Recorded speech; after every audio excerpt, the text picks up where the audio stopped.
Hello guys, இன்றைக்கான நம்ம வீடியோவில் என்ன பார்க்க போகிறோம்னு சொல்லி பார்த்தீங்கன்னா, நம்ம ஒயிட் மோலி குட்டி போட்டிருக்கு. இவங்க குட்டி போட்டு இப்போ ஒரு வாரத்துக்கு மேலாச்சு. குட்டியெல்லாம் ஓரளவு பெருத்திருக்கு.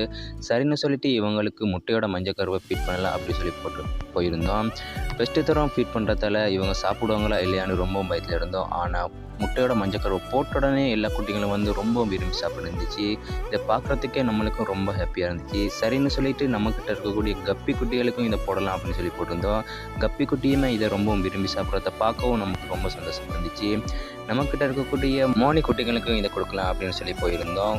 போட்ட உடனே மோனி குட்டிங்க எல்லாம் வேகமாக வந்து சாப்பிட்றத பார்க்கவே ரொம்ப ஆச்சரியமாக இருந்துச்சு. உண்மையிலே முட்டையோட மஞ்சக்கருவு மீன்களுக்கு ரொம்ப நல்லது. ஆனால் அதை டெய்லி யூஸ் பண்ணணும்னு சொன்னால் நம்ம டேங்கில் உள்ள தண்ணி சீக்கிரமாக கெட்டு போயிடும். அதனால் 2 வீக்ஸுக்கு ஒரு தடவை நீங்களும் இதை ட்ரை பண்ணி பாருங்கள். உங்கள் ஃபிஷ்ஷுடைய க்ரோத்தும் ரொம்பவும் ஹெல்த்தியாக இருக்கும். இன்றைக்கான நம்ம வீடியோ உலகங்காஷ். நெக்ஸ்ட் ஒரு வீடியோவில் உங்களை சந்திக்கிறேன். Bye friends.